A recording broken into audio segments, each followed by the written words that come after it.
Sir, as of this morning, top management has officially banned you, Miss Velma Imperial, from the premises. What?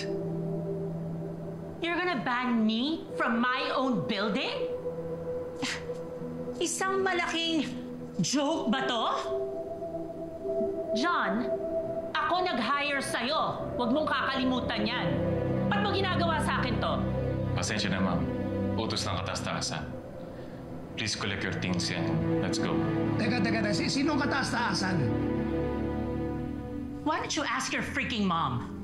I knew it. Yung magaling mong ina, gustong-gusto talaga ako mawala dito sa kumpanyang to. And now, she has this huge opportunity. Sorry, ma'am. Pero kailangan niyo na umalis. Hindi. Subukan niyo lang. Hindi ako aalis dito. I built this empire. And you're not gonna humiliate me. Eddie, do something! Eddie! Subukan! Will not touch my wife! Bitiwan niyo ako! Ano ba na kasi nakasulat dyan? Sorry, sir. Sumusunod ako sa utos. Eddie, do something! I got this, I got you. Bitiwan niyo ako! Tawan niyo ako! Tawan mo ako! My hands are tied. Kakausapin ko si Mama. You're useless! Huwag kang magpapakita sa akin mamayang gabi pag uwi mo! Because I don't want to see your face! Sige na. No! Bitaw niyo ako! Help! Let me go! Let me go! Bitaw niyo ako! Help! Let me go! Let me go! Let go of me! Hindi niyo pwedeng gawin sa akin to! I built Velma Beauty! Kakapal na ang mukha niyo! Si Miss Velma! Sir, bitawan ninyo! Anong... Nasasaktan po si Miss Velma! They succeeded in ruining me. Lahat ng mga gusto magpabagsak sa akin. My protege, my mother-in-law, even my own husband nagdududa sa akin. At wala siya nagawa para ipagtanggol ako. Ang kakapal ng mga mukha nila! Miss Velma, you have to help yourself, okay? Nadapa ka, nagkamali ka, pero wala kang ibang gagawin kundi bumangon. You hear me? Okay?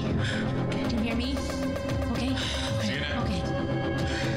Bitiwan niyo ako! Sir, Bitiwan niyo ako! Sir, pakiingat naman! Nasasaktan si Miss Velma! Ano ba?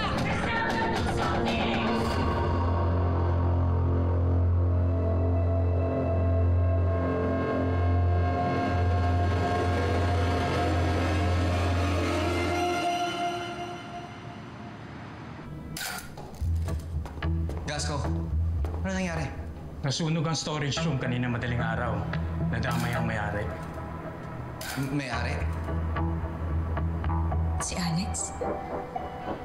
Alex Jang? Yes, ma'am.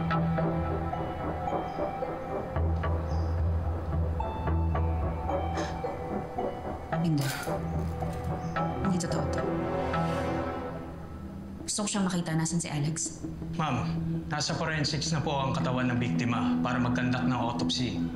Pero ayon sa initial investigation, sinasabi ang katawan ay kay Mr. Alex Jang. Hindi. Nangyari na to eh.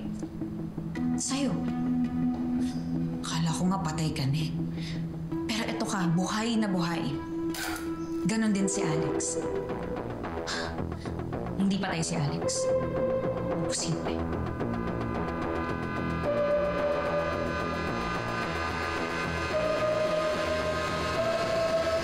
Alex, you don't need to get yourself involved with my problems. It's too dangerous.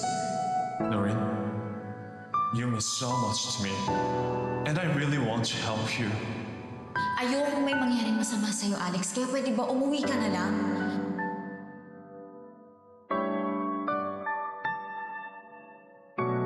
난 널 지키기 위해, 또 도와주기 위해 내 모든 걸 다 할 준비가 됐어. 너도 나중에 날 이해할 거야. 그러니까 날 믿어봐. Ang habang buhay na magkaisa, tadhana'y tatanda kasama ka.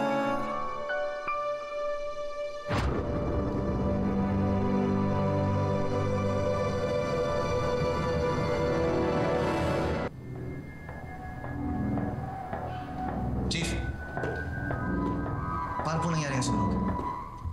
Initial impression, may nagdikdigasul. Siguro may nagsindi ng apoy, kaya kasunog sa area.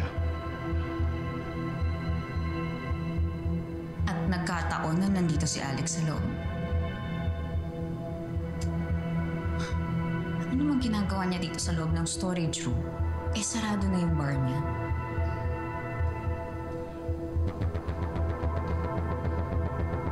Hindi aksidente to. May gumawa nito sa kanya. Unang-una, hindi may iwan ang may-ari ng bar sa loob ng storage room. Pero bakit dito siya nakita yung nangyari yung sunog?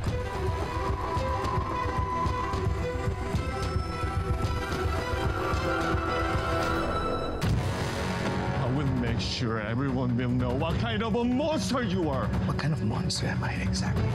What the hell do you think you are? Are you coming to my country? You speak to me like garbage? Ano mo lang? Marine, kumusta?